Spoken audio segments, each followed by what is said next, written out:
Hey there, and welcome to this month's guest interview with Kerry-Ann Lecky Hepburn. That's a mouthful, but Kerry-Ann, um, I am just so thrilled that you are here. It's been a while since we talked, and I Yeah. just wanted to share with those listening before I kind of give it over to you that we met at the Richmond Hill Observatory. I don't want to say how long ago. Do you recall? Oh goodness. Was I it I would guess 2012? maybe 10 years. Would it be 10 years? 10 years? 10 years ago. Yeah. Yep. Wow, that's unbelievable. And I had gone to a presentation you gave on the night sky and astrophotography at that old observatory. Oh yes. Amazing place. Oh yeah. Oh, I love that place. And then as soon as the presentation was done, and um, we were doing the Photoshop show at the time. And I said, I really need to interview you on the Photoshop show. And you came on and you did a demonstration on night sky photography that's still on my YouTube channel today. You could look your name up in the Photoshop show and you would find that interview and Yes. that demonstration. I Uh, remember that. yeah. So thanks for coming and joining me, Yeah, Kerry. thanks for inviting me. Um, One thing that I wanted to talk about was, of course, the amazing work you're doing. And I know you have a bit of a presentation, but everything here is relaxed. As you know, I don't have a list of formulated questions. We're just going to chat.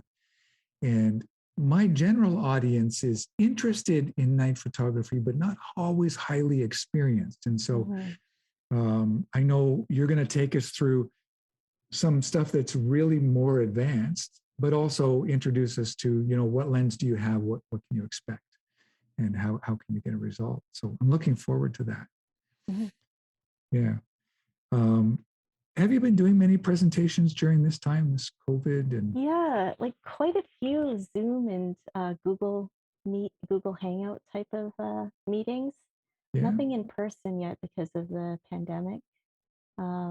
But yeah, I always enjoy doing presentations in person. It's very fun to, have your instant feedback from the audience and everything like that.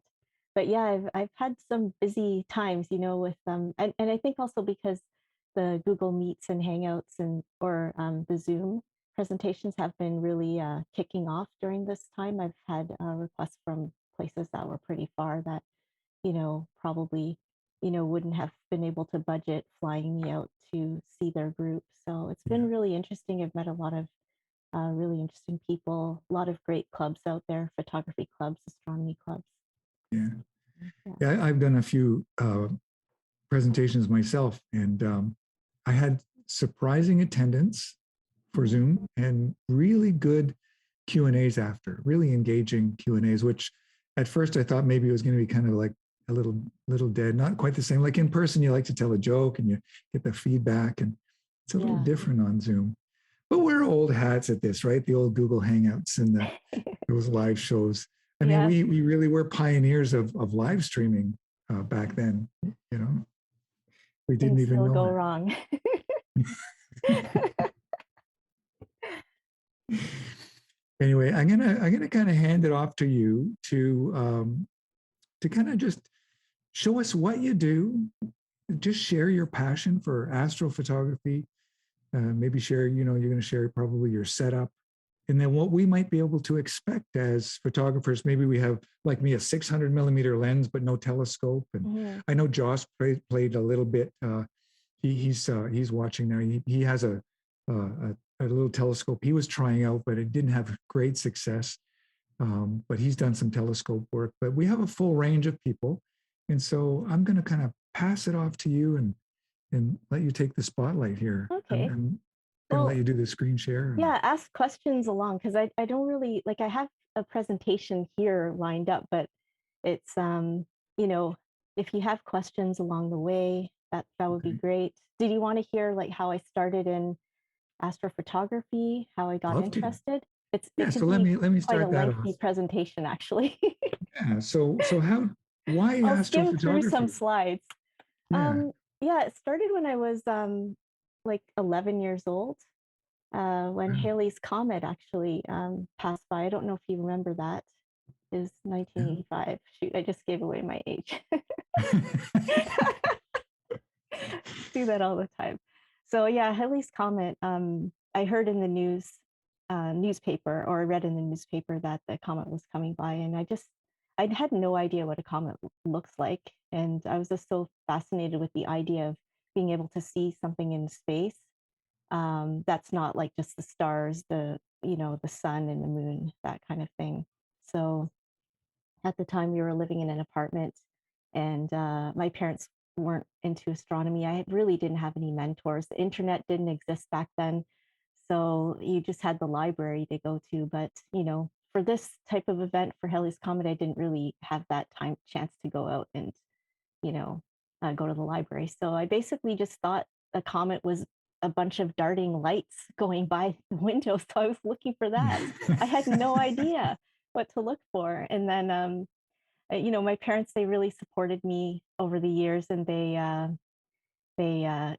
got me a subscription to Sky and Telescope and Astronomy magazine, and I just started reading. I also got a book called Night Watch, and I just basically filled my head with as much information as possible. And eventually they bought binoculars for me, and I started to try to look for objects through my bedroom window. I was too scared to go out at night, just in the yard by myself. So I'd be right by my window, pointing my binoculars out the window, and whatever constellation or whatever stars were in that through the window at that time of year, that's what I would be studying.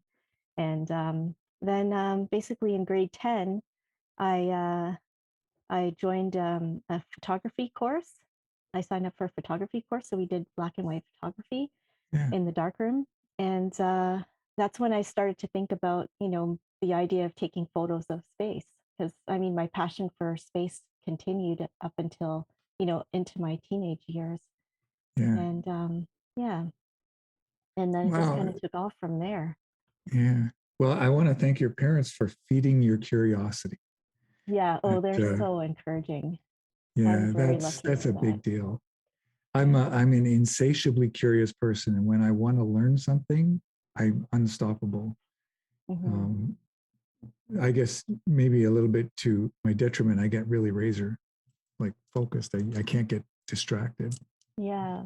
Yeah. But but it's every a now good and then, quality, I yeah, guess. every now and then you need a little break from the hobby. So, I go through phases where I really love astronomy, and then aviation. I fly small airplanes. That's So right. I Yeah. got into that, and then I was into photography more, and I kind of go through this rotation of like flying, astronomy, photography. Yeah. So, but it keeps things interesting. I think those are my core hobbies though. And I've got my two Instagram accounts, one that's more dedicated to aviation and just Yeah. regular life. And then I have my weather and sky Instagram account that's more Yeah. dedicated for the nighttime photography. And I'll be sure to share those on the YouTube link that we post after our interview. Yeah. I have more than two, but I should only have two Instagram accounts. One is for portraits of nature and one is for portraits of people. Okay. Yeah. Yeah. Oh yeah. And Um, I find like when you have followers, they follow you for one specific topic. yeah, It's so they hard don't to want to like, see everything. They just want to see yeah, that thing. exactly. Yeah. They're Yeah. so picky. Yeah. No, I Exactly. Like I'm welcome scared to my post daytime photos because if I do, then I think I'm going to lose a ton of subscribers or a ton of followers. Say, what's this? I'm out of I here. don't know That's it. her. She posted the sun. So I think yeah. generally I go back and forth because I believe that most of the people that follow me, or at least that are engaged with me, would probably be happy to see all the stuff that I do. But I Hmm. really like having a clean genre specific feed. It's just the Yeah. way, maybe it's my brain. Yeah. But you have your core followers and they will be happy to see anything. Yeah. Yeah. Yeah. So the dark, I remember I did the same thing, grade 10 and grade 11. And my wife actually took photography class with me to get she thought it would be an easy credit, but yeah. But she sat beside me. She said, if I sit beside that guy, then I'm going to get a good mark because I was already doing a lot of photography. Yeah. But yeah, that dark room, the smell of the chemicals and the Oh whole yes. process, seeing the images appear before your eyes, because a lot of newer photographers don't have the experience of taking a picture and not knowing anything about the exposure until Mm. it developed before your eyes in the developer. So Yeah. yeah, Well, what a great I'll show experience. you, I'll screen share my PowerPoint presentation. I won't go through Yeah, all the slides because then we'll be here forever. So I'll just like skim through, well, that's a good but I'll plan. show That's a you good a plan. few things, and then we can, I'll probably talk about, you know, just to get some sort of knowledge on what deep sky astrophotography is, and like how large objects are in the night sky, because they're actually a lot larger than you think. Yeah, Many people, they believe that you need a telescope, a high powered telescope, to do deep sky astrophotography, but you don't. Like our camera lens is just perfect. Like whatever yeah, lens you have, whatever camera you have, that's where you need to start. You don't need to invest in a lot of gear, but I'll show you like basically from, deep sky photos and nightscape photos from like wide angle lens, and then we'll start zooming in more to like higher powered, like longer focal length lenses, just so you can get a rough idea of like what you can actually see oh, that'd be great. with that. Okay, let's try this screen share. Do my desktop. And okay, I'll skip over There that. you But are. I We wanted see to that. show you guys my first telescope. So this is a 4.5-inch Newtonian reflector.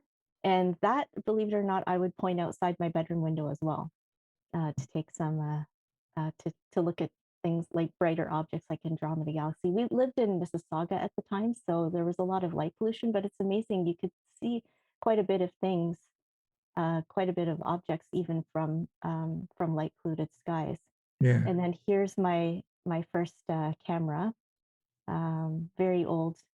And this here is an adapter that I bought so that I can hook it up to that telescope that we just yeah, seen.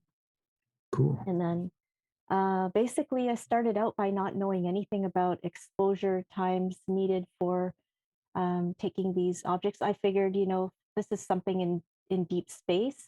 If there's an object in space, like even a planet, I figured you needed a very, very long exposure for it to be captured on film. So basically, I just guessed and hope for the best. These exposures, I think, are 4 seconds long. And little did I realize that for, like the moon and planets, you need very short exposures because it's very, very bright pinpoint of light. And the lower your exposure, actually, you'll see more details. But I had no idea. Yeah, I yeah, did take this into the developers, because these were color photos. I didn't know how to process color photos on my own. And a lot of the times they would come back and I would go there and they would say, "Oh, there's nothing on the rolls. It's just blank." And they would like cut it into, remember how they used to cut them yeah. into like blocks of like Strips. 4 or 5 strips. And then I'd look through and I'd say, "Oh no, there's a dot there. It's like you cut it right through." You cut through the dot. Oh, no. So then I figured out that I'll just tell them next time, don't cut the roll at all. Yeah. So, I had much better success by having this communication with them. Anyway, so here's my first moonshot. Again, this was actually, I was just guessing the exposure. I think it might have, Wow. this Good one probably guess. was shorter. Yeah, it was Yeah. probably short exposure. But film's not like digital in that like you could get away with exposing a little bit longer without getting like a complete flooding out of light. Yeah. So it's a little bit better. In my university years, I went to York and I was a volunteer observer. And there I had access to the 30 centimeter telescope, and I was able to take some photos through that. I hooked up that same camera, film camera, to the telescope with one of the adapters they had in the case, and ended up taking this picture of Comet Taki and also Orion Nebula, the core of Orion Nebula. And yeah, same thing. I think I took maybe a 4-minute exposure, something longer, and Yeah. amazingly, it came out. So see now when I would imagine when you first saw that, that must have really been like you're like, wow, like this is possible. Like I could take a picture I like was that. blown away. Little Yeah. did I realize that the Orion Nebula is so huge, so much bigger than the little field of view that I was looking at. That was just the core Yeah, of yeah, the small core of the brightest part of the Orion Nebula, actually. And then Comet Kakitaki. This was a time where I didn't have access to the 30 centimeter telescope, and I just used my 55 millimeter lens on with the tripod and that film camera. I snuck onto the David Dunlop Observatory to take observatories their property. I snuck on the property, and because that was the darkest place around the university at the yeah, time, yeah. and yeah, so that's when I took that shot, and the tail was seemed like it went right across the sky. It was so Wow. amazing. And then one of the best comets that probably we've ever seen, um, or that I can remember, is Comet Hale-Bopp. I don't know if you remember that one I from remember that as well. 1997. Yeah. So this was basically, I took this picture on the side of the road. I was driving and I just saw like, what's that fuzzy light? And I just stopped and took this picture. It was so bright, like you could see it outside your window. See, I had a very different experience. I'll just interject. The only comet I ever photographed was Neowise, and a couple of years back, and I got it on the last day you could really get a photograph of it. And when I was first shooting, I knew where it should be in the sky, Hmm. but you couldn't see it with the naked eye. Yeah, And so I captured the sky, the area I thought it was, and I still didn't think I was getting it. And I had to zoom way in and turn my exposure way up to figure out that I was actually capturing it. And then yeah, it took a little post processing, but I was happy in the end with the image I captured. But it was yeah. really tricky. That's great. It was actually because I even knew where to look for Neowise, and I had a hard time. I remember when it was just it was a little bit later on Yeah, at in the later phase, it was really hard yeah, it to started to find. get a little bit Yeah, more dim. But the first day I remember was pretty amazing. I'll show you a picture of Neowise good. on that Okay. first weekend that people started to talk about it. Yeah, So, anyways, like a lot of time had passed after my university years. I got married. I ended up moving to Grimsby, and this is basically like a light pollution map showing, yeah, um, where I am. And there's Toronto. Can you see my mouse? yeah, Yeah. So yeah. there's We're seeing it. Toronto, Hamilton, St. Catharines. So we're kind of stuck in the middle of a lot of light pollution. But Yeah. here you can see the Milky Way very faint overhead. Um, but it's Mhm. not bad. And then this year was my first Northern Lights Northern Lights. Look at that. photo with a digital camera, Canon 300D. So that Wow. was like my like first introduction to this technology, and I thought it was the greatest thing ever. Of course, Yeah. I Well, didn't even think to put my camera properly on a tripod, so you can see it's like shaking there. But I was like, oh, it's so cool. Like I those days, like 2004 was amazing for Northern Lights. Like it was right overhead for us down here in the Toronto wow. area, I don't even Golden remember Ocean that. area. Oh yeah. So I'm still waiting for those days to come back. Yeah. Um, so Digital yeah, then photography changed night photography entirely. I mean, digital photography opened up a whole new world. yeah. Oh yeah, totally. This here is this was my first real deep sky telescope that I would use for observing, and I also planned on doing astrophotography with it. Yeah. I got this when my daughter was around 2. She's my first daughter. She gave me a little bit more time to spend, reading up on things. So it was a little bit life was a little bit easier as a mom around this stage. So I had that time to reinvestigate the hobby again. So Yeah. here you could see I have the Canon 300D attached to the telescope. Looks very Um, serious. yeah, it started out very serious. And you know what? They'll always tell you if you're going to do deep sky astrophotography, don't start out by attaching your camera to the telescope. Start with it was called piggybacking, where you'd put your camera on the back of a telescope that had a mount that was actually rotating with the sky. So you could take long exposures without Yeah. getting Yeah. trails. But the point is you want your camera and your lens to be on top of this mount. Nowadays, we have these portable trackers like the Yeah. Skywatcher a Star Adventurer and all that. But back then, they only had the real, like, serious telescope mounts, and you would have to attach your camera to the top of the telescope. But yeah, so they would say, don't ever do that. Just start off, with the camera and lens. And I didn't listen because I just wanted to take pictures of galaxies right away. But I Yeah. found out the hard way that, yeah, like it's so difficult.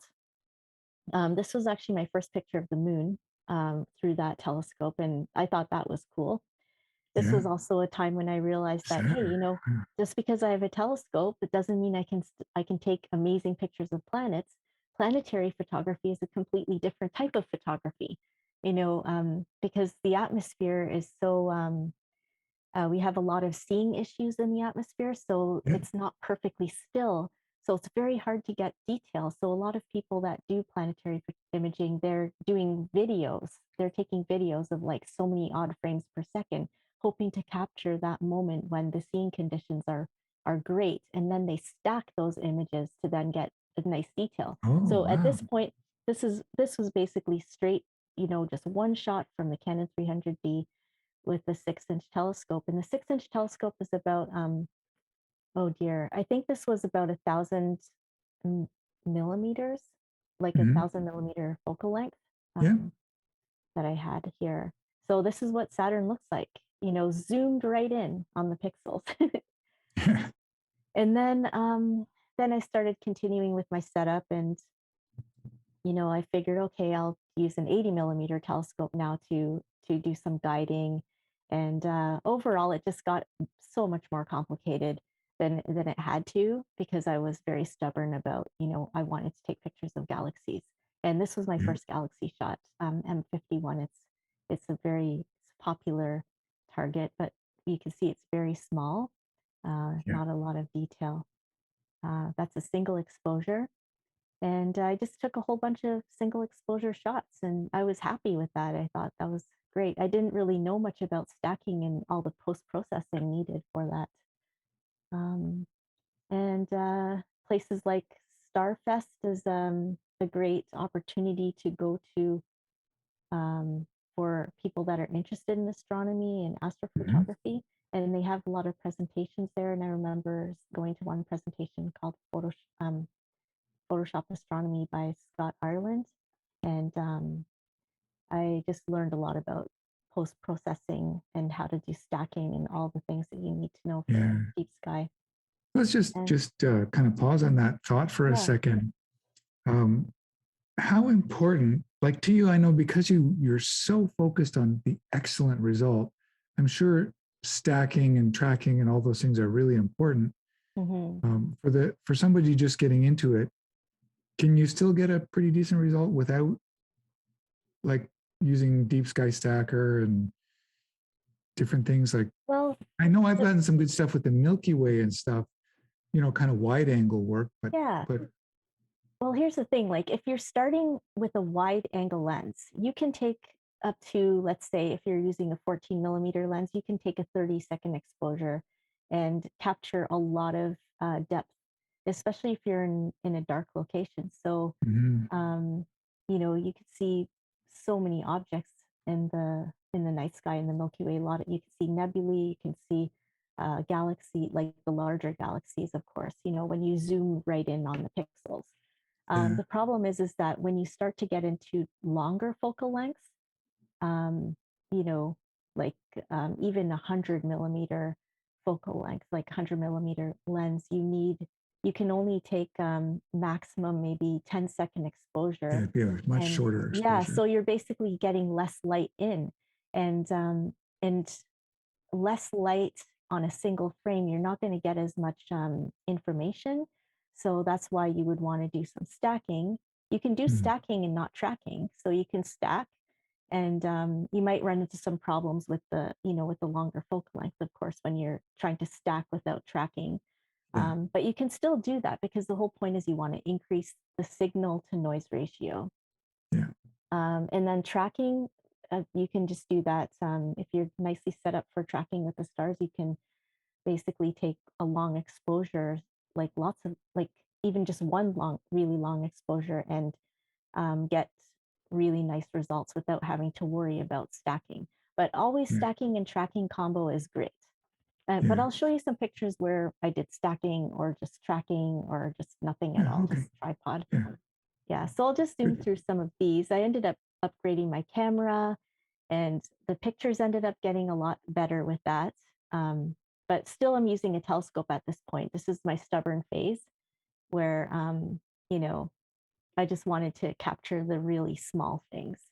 And then this was ended up being my setup over the course of a half a year. And, I got really tired after a while of just like every single clear night, I'd have to take my telescope out, set it up.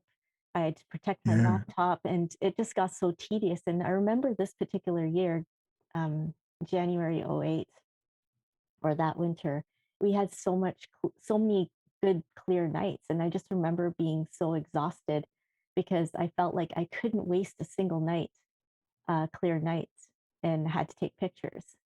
So, because it's kind of one of those things where you get a little bit addicted to it. Yeah. Like you start to see the results, you feel like, okay, next time I'm going to try this. Next time I'm going to try that, and you just get so sucked in, and then you can exhaust yourself if you don't have any bad weather. So this is I kind can of like imagine. when I know this is kind of when like I actually lost a laptop, doing this because I didn't have it covered, and protected from the cold. So I figured out using the Tupperware method, and I would put a blanket over, and I would, have my camera was basically controlled by the exposures were controlled with the help of the laptop, Yeah. for this particular setup here. And I just let it run all night. But then around, the spring, that's when I started to look into getting an observatory. Um, and we basically started to look for a place, figure out where to put this observatory. And we found the spot was where my husband's car was sitting for years and not moving. Got it Yeah. taken away. Sorry, hon. It's got to go. It's got Yeah, you. Yeah. It's never getting fixed. yeah, exactly. And then this is just kind of a survey of what my open sky looks like at my house. Like we live surrounded in an area that's surrounded by walnut trees, and my house is kind of on a hill, so we don't have the best view, but it's you basically have to work with what you have. And with that type of astro setup, it's not the best thing for entry level because it's not easy to take around to take with you and just set up anywhere. You kind of just want to stay in one spot and take Yeah. pictures. So anyway, so this is basically us setting up the observatory or the pod. Um, the inventor of uh, this pod, Skyshed pod, is Wayne Parker. I don't know if you recognize his name. He was in the band Glass Tiger, giving away Oh, my yeah. age Yeah. even Yeah. more. Yeah, so he basically is an astronomy buff and wanted to make these low cost domes for people, and that's when I started researching it and looked into getting it, and I still have it today working great. Good. And there it Good. is. And Wow. this is my current setup right now. So it's a little extreme, but you don't need this type of setup for photography, for deep sky astrophotography. But this is when you want to get pictures of the smaller galaxies and nebulae out there. So the focal length of this setup is about 1082, because I've got a focal reducer and things like that on Mhm. there to make it a little faster setup. And yeah, so I just want to give you just a little bit of perspective on some objects in the night sky. So this is Orion through just a normal, probably 24 millimeter lens. And zooming in a little bit more, you could see, I don't know if you guys look out that much and notice the little fuzzy patch that you see below Orion's belt. Yeah. So we're just going to zoom in on that.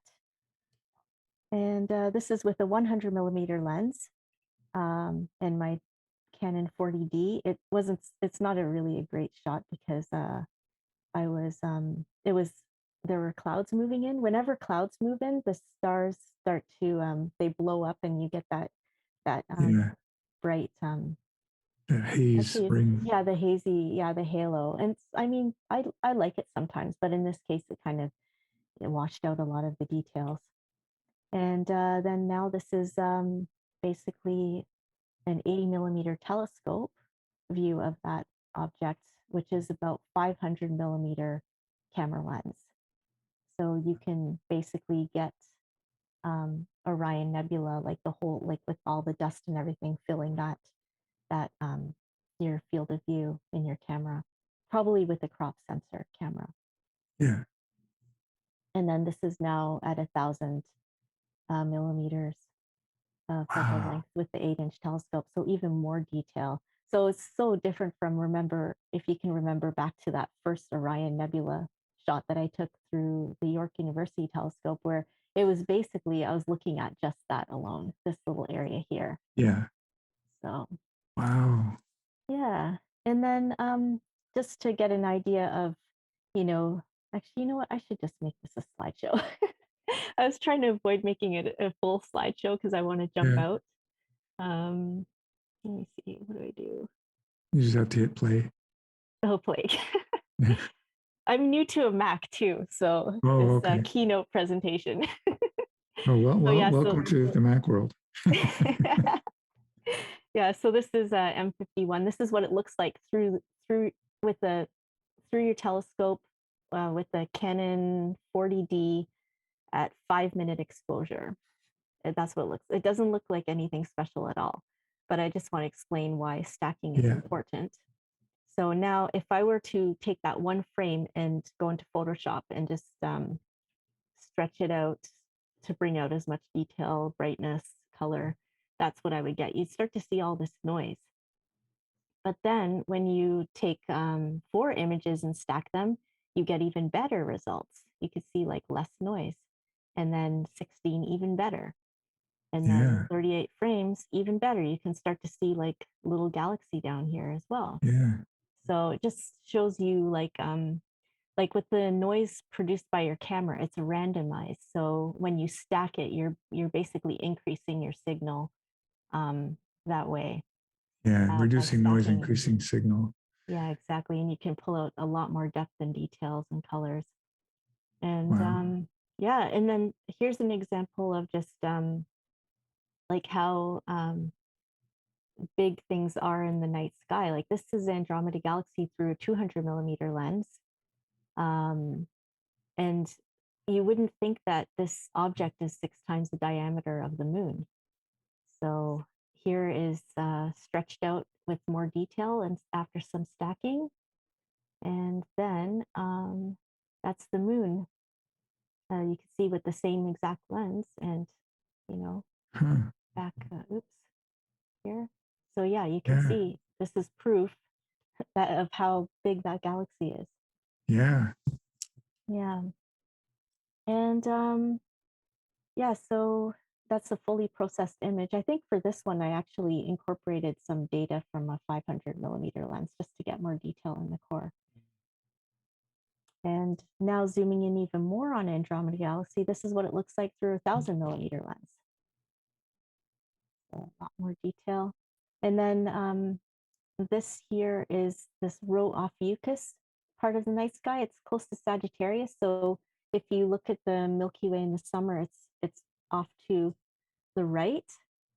And it's a very beautiful, colorful part of the sky. This is stacked images, I think 3 hours stacked with the 100 millimeter macro lens and the Canon 40D. And this now is the 100 millimeter lens again. And this was down in Chile.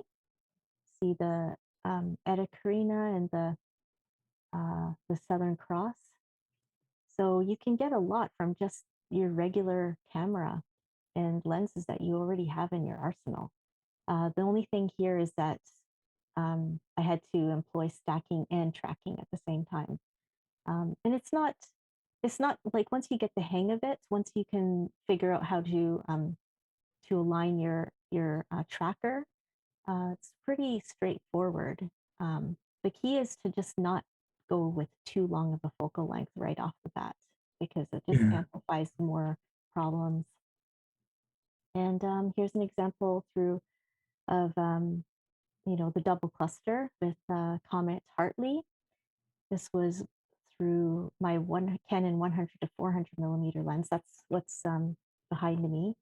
Yeah. And I just set it to 400 millimeter. And this is like a really old lens. It's probably the original version that didn't have a good stabilizing or anything like that. And it's not considered to be a sharp lens. It's just set at f5.6. Yeah. Yeah, and that's what it Yeah. should Well, get. yeah, 100 to 4, like it's not a bad lens, but it's certainly not considered sharp astrophotography lens. So that's Yeah, really good result. yeah. And I use it for air shows too and all that stuff. So it's nice to have like all these lenses that can have that are double duty. Use it during the day, use it for night sky stuff. So now we're getting into the telescopic range or the 500 millimeter lens. Um, and then this here is I'm starting to use my 1000 millimeter lens at this point, the 8-inch telescope. And these are some objects here for that. This this object here is this is IC 59 and 63, and this star is the bright star in the middle of the constellation Cassiopeia. I don't know if you remember, if you see that W in the sky, in the northern sky, the W constellation. This is the middle star Well, in that it's W and constellation. so the starburst effect, that's a result. So Depend. I guess it would depend on the lens you were using and the yeah, aperture you were exactly. using. So whenever you use a telescope that has spider veins, Hmm. which basically like you'll see the crosshairs in the front part of the Okay. telescope, that's Yeah. when you will get this result. So some people love it, some people don't like it. I personally like that I effect. really like it. Yeah. Yeah, and you can actually mimic that effect with your camera lens by just putting some string in front of your lens in a cross Wow. pattern. So, Yeah. and you can experiment with different types of string or, wire to get different effects from the Hmm. stars in the sky. Actually, it's really good idea to do that for if you want your constellations to really pop out too. Yeah. And yeah, so these are just some of the objects that you can get with the telescope. And It's yeah. I mean, we just don't see it with the naked eye. What is out there with the light that's out there? It's incredible. yeah, yeah, exactly. Oh, and then here's I'll just talk a little bit about modified versus unmodified cameras. I don't know if you hear that a lot in the astro community that I've heard it for people infrared, but say, not for yeah. astrophotography. So when you use your regular camera to take a picture of deep sky objects, or even in the Milky Way, there are objects that have hydrogen in them, that it's like red hydrogen.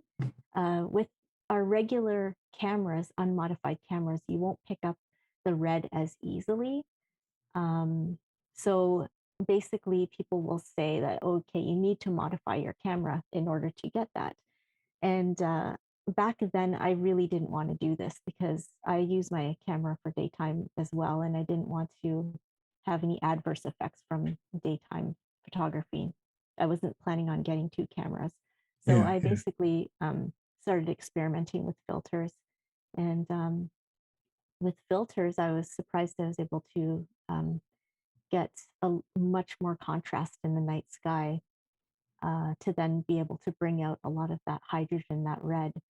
So, if you show this to someone, like these pictures, mind you, these are much older pictures now. So some people might not think it's the best quality, but the thing is, they would they would ask, like, if this is a modified camera, because look at all the red there. And Yeah. Yeah. basically, no, it's just a light pollution filter. And Wow. that's what this is, another very old picture with just hydrogen targets. And, they would say, you can't get you can't take this type of photography without modifying your camera. But I was on a mission to prove them wrong, because I was one of those photographers that love daytime photography too.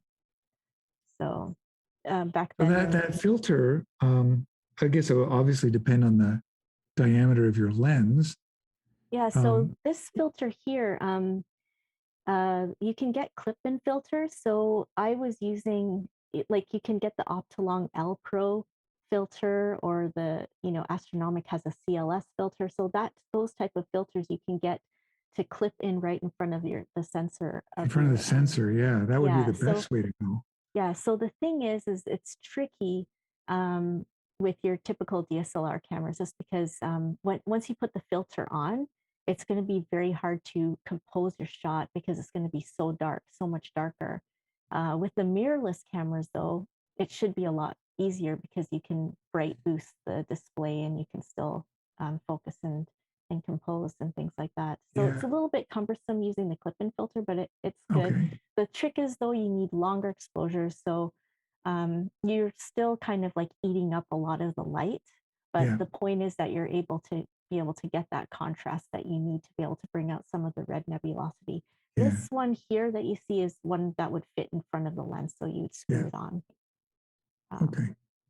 yeah. So let's see. So I'll skip through some things here. Um, I just want to take you back actually to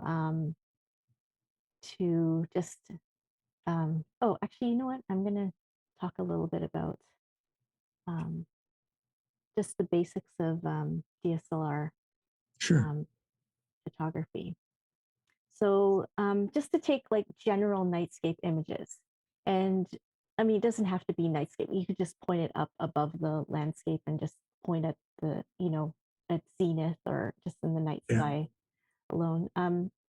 The key though for doing a lot of this photography is you need to have like start out with your wide angle lens, of course. You want to shoot in the raw format, and I'm sure a lot of you guys are probably shooting in raw right now Yeah, that's too. pretty much, yeah, we're doing those things already. It's just knowing how to capture the best information and Yeah, then to process it. But yeah, that's and for so processing is another day. But oh yeah, processing, yeah, that's definitely a whole nother yeah. talk. So the thing is also you want to set your camera to the widest aperture. So as low as it can go, like f1.8 if it can do that, f2.8, Yeah. and so forth. And your ISO, ideally for a lot of my nightscapes, especially with the newer, more modern cameras, you can push it to ISO for 6400 for your for to get as much light gathering as possible. I mean, with the mirrorless cameras now, they're like, ISO invariant, but I'm still using the DSLR Yeah. image, Yeah. DSLR I have a camera. So couple of DSLRs that are ISO invariant, and the mirrorless is it breaks my brain, that whole idea of ISO invariance. But we'll talk yeah, again. We shouldn't dive down that rabbit hole because it's really interesting how that works. yeah. So I guess I'll be finding out more about that soon because I'm thinking of upgrading my camera. But I'll let you know though, all these deep sky, a lot of the deep sky images that I'm taking with the DSLR, they're done with the Canon 6D, and that camera is 8 years old. So Okay. you don't It's need the latest, greatest camera to take yeah. photos. In fact, I've been a judge on many competitions, and most of the submissions and most of the winners, Canon 6D original. Really? It's a Wow. very beautiful, like sensor, low noise for That's DSLR. interesting. Yeah. So also for these types of nightscapes, you want to be on manual mode. And your shutter speed is going to depend on your lens. If you don't plan on doing any type of tracking at all, just putting your camera on the lens and shooting the picture. And you want to be in self timer mode so that when you're clicking the shutter, you don't shake your whole setup and or cable release. And here's kind of like a basic rule of thumb for doing for calculating how long to expose to get as much depth in the Yeah. night sky with on your tripod. No tracking, of course. Yeah. So I actually found, I mean, with my Nikon, with my 16 millimeter, I have to actually shorten it up even just a little more. I still get a little bit of egg shaped yeah, stars. your pixel at the taper. recommended time. So I cut it back to 20 seconds and I get a pretty good result. Yeah, yeah. It's all based on personal preference. I mean, people say like, oh, 600 rule. Some people say 400 rule. It depends on how tolerant you are on zooming in and being able to see a little trail. Like for me, I just personally, I experiment and I just, after a while of using the types of the different lenses, I kind of get used to like I have an idea of like my favorite length of time, length of exposure that I like. So for a 17 millimeter lens, for instance, full frame, 35 seconds you could probably get away with. But if you zoom right Yeah. in, you might see a tiny bit of trailing. Yeah. Yeah. And then here's just some screenshots of what type of um, focal length lens will give you what kind of view of the Milky Way. So Yeah. this one here is the 14 millimeter, which is nice and wide. I think that's probably one of my favorite lenses for nightscapes. And then the 50 millimeter is also another favorite of mine for if you want to get nice and closer and get to see more detail in the nebulae and other galaxies, things like that, like the larger galaxies. Um, yeah, so basically, I'm just going to zoom to another part. I just want to show you. And that Canon Uh, 60 is a full frame sensor, right? yeah, it's full frame. Yeah. Yeah. So right now I'm looking at Wow. the Canon R6, Yeah. which is supposed to be kind of like the mirrorless version of the 6D. So it's Yeah. very low noise sensor. It's a 20 megapixel camera. Yeah. It's So not big one of these pixels. big 50 megapixel Yeah. sensors. So nice big Yeah. pixels, low noise. So I'm hoping that, I'll be able to get this at the end of the month. It's just time Yeah. to upgrade now after like how many Yeah. years? I've been upgrading. I use a Nikon mirrorless now, and I it took me a long time to get used to it, but now I don't want to use anything else. Yeah, yeah. Yeah. I got to play with one of the Canon mirrorlesses, and I was so surprised at how, like, even just in the daytime use, it's so sharp. Like, it makes all my old lenses look amazing. Yeah. Like Isn't the that interesting? autofocus is so good. Yeah. My Um, in focus rate skyrocketed with the new mirrorless autofocus system. yeah, that's good. So here's the 14 millimeter lens view of the Milky Way, and I'm just showing you a Wow. couple pictures here. Oh, And that's such they're I like, the human element in the picture. Maybe because I'm a portrait photographer, I love seeing a person and the scale of it all. yeah, it gives you some perspective. So this is me in Death Valley. I actually lost my camera setup. I couldn't find it. I went to the car, which was maybe a kilometer away, and And and you I went thought I would back. be able to find where my gear was. I thought, oh, it's bright enough. I've got a flashlight. Nope, it was Wow. took me so long to find it. I bet you entered panic mode. I was You know, panicking. yeah, Yeah, you need because in radar tracking for your equipment at night. yeah, and at this point, I started to realize I will GPS track every single thing whenever I'm out in the dark because you just don't realize how big and expansive this area is in Death Valley. Um, just in any place where you go, you need to, especially a very dark location like this, you just need to be careful. Yeah. And I took this dark sky area for granted, and it was so quiet too, unbelievable. It was almost scary. Um, Yeah, I've had times when I'm up on the peninsula, it's so quiet that you hear the blood in your like in your ears, like it's so quiet, like you can't hear anything yeah, except your own body's sounds. It's really yeah, very it unusual. is very scary. I'm actually scared of the dark, which is kind of Oh, funny. so you shouldn't be going out by yourself either. You I should always know. have I try, somebody with you. every time I do nightscaping trips, I'm always like with someone. I can't do it by myself. I'm scared of too Good. many things.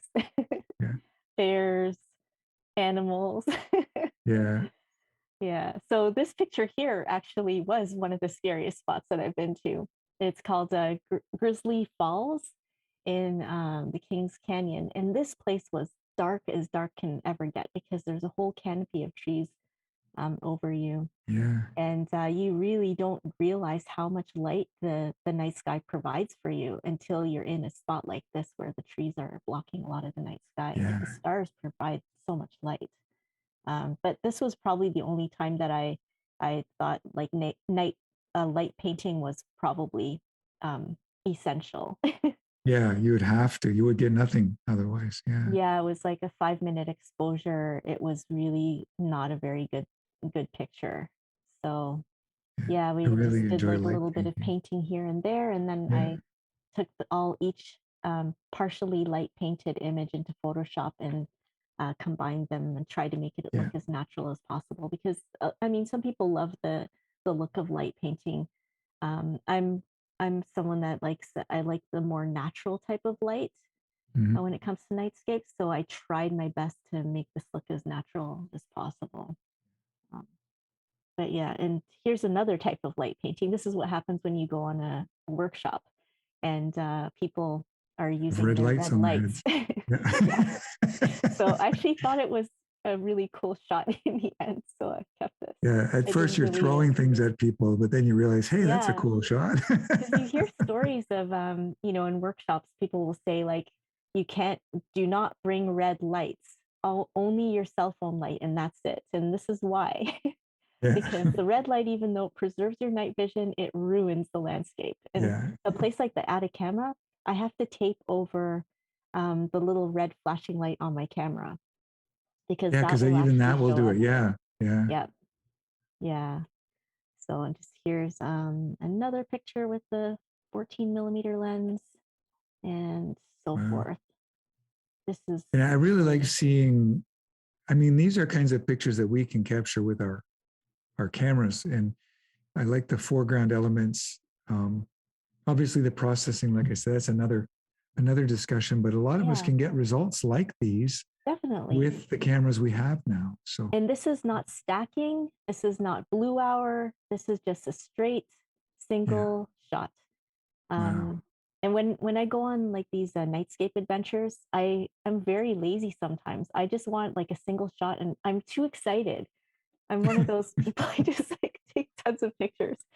So it's completely opposite from deep sky astrophotography. Like Yeah. nightscaping, I'm just like in an area, I'm looking around, I'm like, oh, I got to get a shot of that, a shot of that. Yeah. And Like, oh, there's a reflection. Oh, there's a tree. There's a exactly.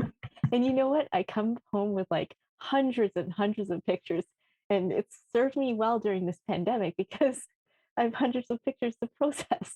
now you can go You know, back. Yeah. as opposed to being in one spot trying to get. I mean, there's you have to have a good balance, obviously. So sometimes I Yeah. don't come up with the best compositions, but I get a lot of pictures. Well, But that's this good. composition I like. Um, this was in Chile, and oh yeah, this is a volcano in the background. It was a very active Wow. volcano. I think it's Calabuca. Um, and And I this guess here too, is, depending on where you are in the world, like in Canada, there's a kind of a peak season for Milky Way stuff. Um, yes, it's this is going the to be summer.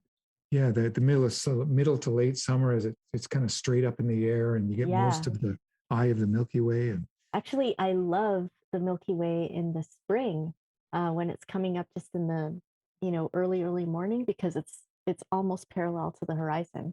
yeah, so it's more, yeah, like parallel, So it's you like an can get arc. some really cool compositions if you're in a Yeah. dark location, because Yeah. unfortunately, a lot of the light down low is bright, so then it's harder to capture the Milky Way. Yeah. The This, closer you get to the horizon, the more atmospheric will show too. So, yeah, yeah. and this picture is I took this at in Lake Erie, Long Mm, Point Beach. So that's wow. another little dark location to go visit. Yeah. So now with the 24 millimeter lens, I really like this lens because you can start to focus more on constellations. So, I Hmm. mean, we all love the Milky Way, but you don't have the galactic center all year round. And there's Yeah. beautiful, um, constellations and asterisms in the night sky. And you can always kind of find interesting compositions with those as well. Well, this is obviously Death Valley in the middle of summer. Yeah. Uh, but here is Alberta in October. So you see the um, the Orion here, and Hmm. all of this green and pink light is air glow.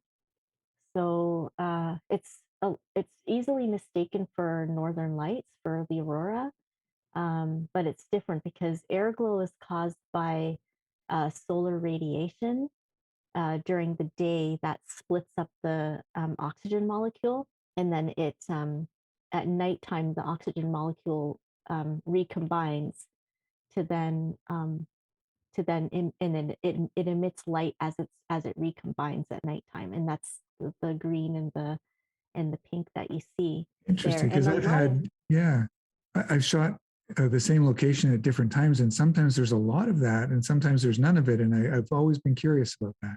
Yeah, and the thing too is that it can make you think that the sky is very muddy, and a lot of times you'll think that the pictures have too much noise and it's garbage, and you might just Yeah, delete it and not even bother. But if you can embrace the fact that it's there, then you can, bring it out yeah, and realize that, oh, it's actually pretty interesting. I mean, it doesn't look super beautiful all the time, but like this in this shot here, it looks so messy. I mean, there's like red and green. It looks like the camera had a problem, but it's air glow.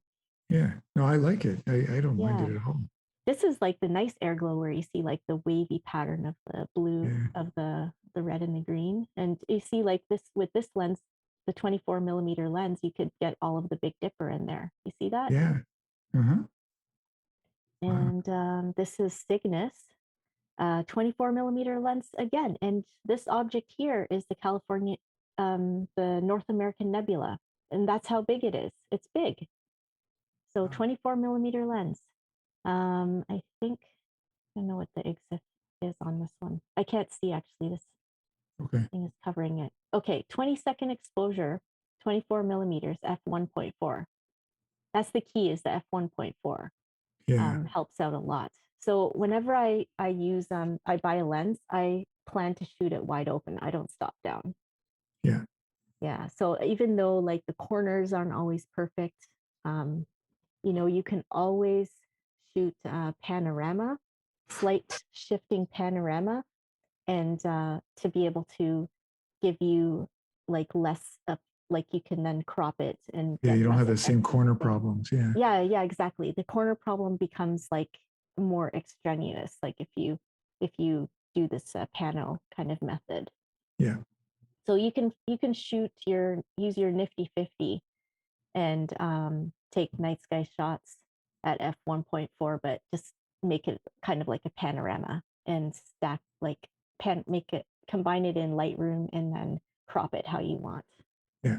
So and then this is another shot with the 24 millimeter. Yeah, again with Orion.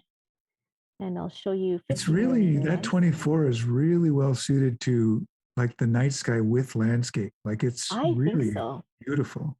Yeah, I think it's probably one of my favorite lenses.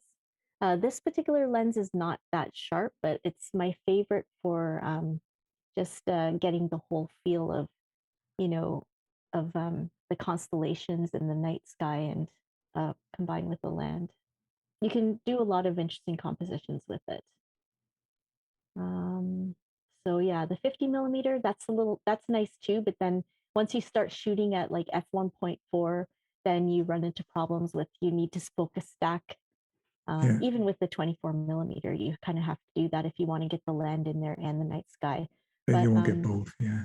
yeah, but even here, like this 50 millimeter lens is a Sigma, um, the Sigma 1.4, and Yeah. look at the detail. Like I can't believe the It's detail just that you insanely get sharp there. from that. And this is a single exposure again. You don't have to track and stack all the time, but if you're in a Hmm. nice dark spot, um, it's really helpful.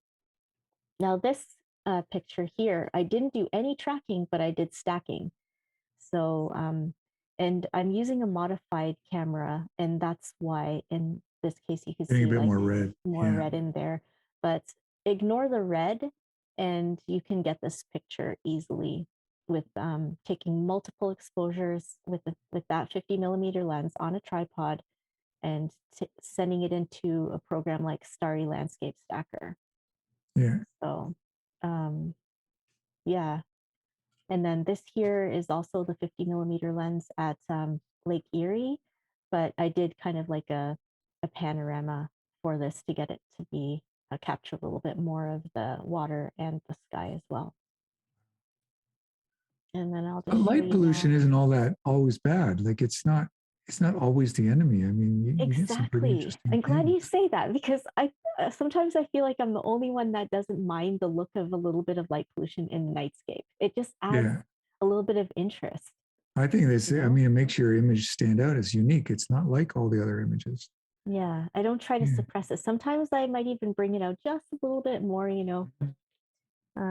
because I think it's cool. Like it's really neat to see how it fades, how the Milky Way starts to fade in, Yeah. you know. Yeah, it is Um, really interesting. yeah, I mean, light pollution isn't good, so I'm not advocating it, obviously, Yeah.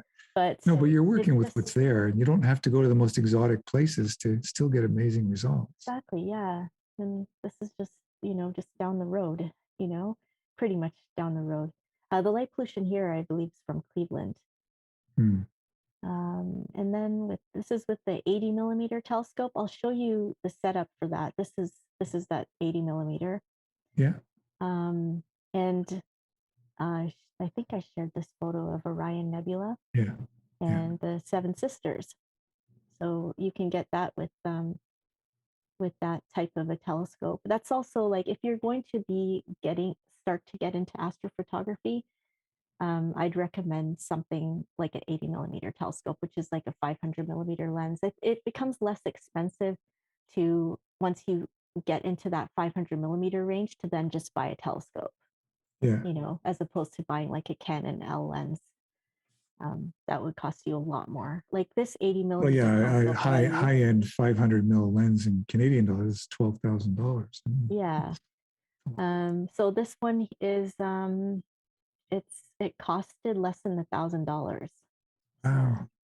So it's yeah, definitely totally if you want to do that, you'd doable. be Yeah, actually, I had it mixed up. I want to show you the 100 millimeter lens. So yeah, I showed you some of these pictures with the macro lens, yeah, yeah, and this is um, the Magellanic Clouds, the large Magellanic Cloud in Chile, and I used a non-modified camera for this shot too. So it just shows you don't need to have that modification done. Mind you, if I was using a modified camera, all these like bluey purple areas would be more red looking. or red, yeah, But instead you get more of the hydrogen beta popping through, which is more blue. That stands out more. Sometimes I wish there was a nice compromise because you see a lot of modified DSLRs, they will completely only show you the red part of the nebula and then it washes out and the you, blue yeah, you part. lose the blue, yeah, Yeah, so but then with the unmodified, you see more of the blue and less red. And I always thought it would be cool to just figure out a way to combine them. And then this here I showed you as well with the yeah, 100 millimeter lens. And these ones are stacked and tracked.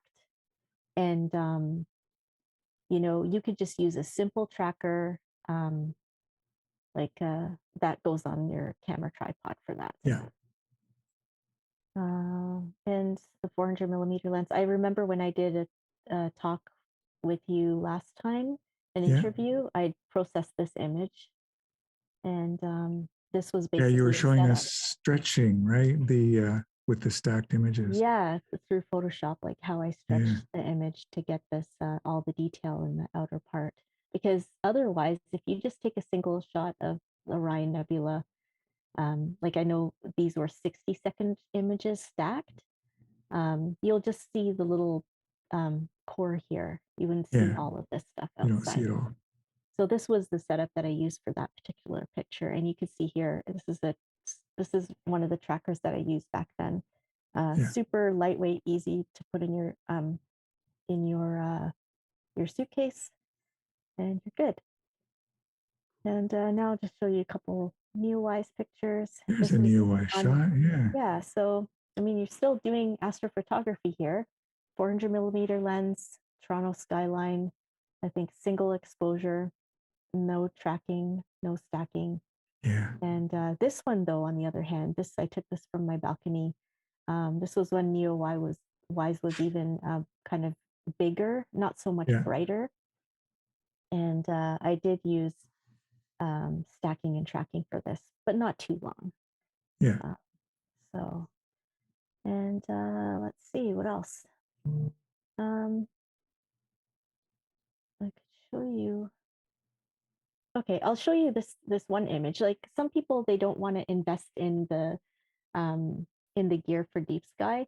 There Yeah. are companies out there that do that um, that allow you to buy time on their telescope in these most amazing locations. So I did have some time on this telescope in Chile. A telescope and camera setup I will never be able to afford. And Okay. yeah, you can buy some time, get some hours, and be able to capture images like this. That's a really This good is on a idea. 500 500 millimeter telescope, so half meter in diameter telescope. Yeah. Um, I'll just show you real quickly. This is the setup that they have there. So the company is called chiliscope.com. That's what I used for that shot. And I Wow. think this was only like 1 hour exposure each channel, RG and B. They're mono cameras, so you need to be able Yeah. to know how to stack with the filters and things like that, and process that.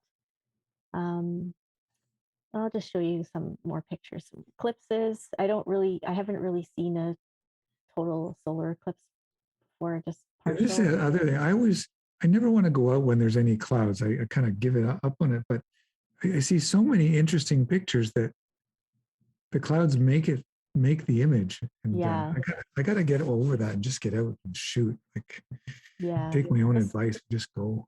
yeah, this was kind of cool because the clouds were just the perfect kind of clouds that I wanted. They parted ways just at the right time, and I'm using a solar filter, and I bought a solar filter that fits onto the front part of my Canon 100 to 400 millimeter lens. And I had a tracker set up because if you don't have a tracker, then the sun's always going to like move out of the field of view while you might end up missing the shot because it moves pretty fast. Yeah. Yeah. But the exposure time, obviously, like this Pretty exposure time short. wasn't that long. Yeah. Yeah. And then this was a recent partial solar eclipse I that we remember had. seeing you share that one. I thought, oh man, that's awesome. Yeah. Yeah. This one I had to use PhotoPills app to To get the align it. I was alignment. wondering Yep. where you were standing. I'm imagining where you are. I was thinking, where is she standing for that picture? Yeah. Yeah. Yeah. Was it Humber Park? Yeah. Yeah. I posted on social media. I was like, oh, I'm gonna go to this place. And there are a lot of people there. I was Yeah. like saying, I I don't think, think I have this many followers. yeah, I think Rita showed up too. She got some Oh, pictures she of was that. there. Yep. And we did a Yeah. little time lapse. Yeah.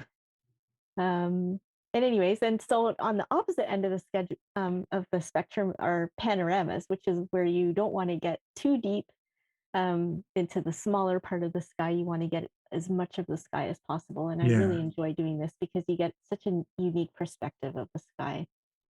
This Yeah. here was in Chile. Hmm. I was just going to say the first time I tried that was when I was in Africa, and they have incredible dark skies where in Botswana, and I had this ancient baobab tree, and so I was able to do a panorama. Nice. Uh, yeah, that night, I was really happy with the end result. Yeah. Yeah. It just looks so different than what your eyes see. Like Yes, even just taking like storm photos with a really wide angle lens, you feel like you see more structure than you do with just your yeah, regular your eyes eyes. just don't Yeah. realize how much is going on until you've seen Yeah, it wide. Yeah, exactly. So this one here is a panel that I took like multi-level panel. I think is like 3 different levels and wow. going across. And I had to use PTGUI software for Yeah, this. it would Um, have been too huge for Lightroom yeah, or Lightroom wouldn't have Photoshop. been able to do this. Yeah, And another thing I like to do is anytime I go to a spot and I like the spot, I just, try to do a 360. Like just okay. take pictures at all angles and then I throw that as well into PTGUI and try to get some creative images, and Yeah. you just end up with tons of shots, tons of compositions right there, you know. Yeah. And this was my first time seeing the galactic center, like the full galactic center. This was in Australia, and you can see this is zodiacal light, and there's some planets. And then this was kind of like a lazy panel. I didn't quite finish it. It's So a lazy kind. It's yeah. cool. It's good. And there was a couple more things. Am I too late? Are you guys like dying to go? Yeah, we'll just kind of wrap it up on some of these star Okay. trails, and we'll come back for a Yeah. Q&A and finish up. So if you have light pollution in your sky, then star trails is always the way to go. You can do star trails anywhere. And this was my attempt of shooting the meteor shower. I didn't catch any meteors, so I just stacked all those images to make star trails. Cool. Yep. So That's yeah. really cool. And again, I love the foreground, the fact that there was some atmosphere and some cloud happening, and you get it all mixed together like that. Yeah, Yeah, it's fun. There's so much to do in the night sky, yeah. deep sky, wide fields. I love it. Yeah. Well, I'm really glad that you've been able to join us finally. I know we planned this a long time ago. You're a busy person, and I was just really itching to hear your perspective on night sky photography. Yeah. No, it's At this time, I'm going to say thanks for watching. For those who are catching the replay of this, we're going to go into our little Q&A that's reserved for my community. But thanks for watching, and thank you, Kerry. Stay here, Kerry, and hold on, and we'll go into Q&A. But thank you so much for joining me for the recorded portion of this. nice. Thank you.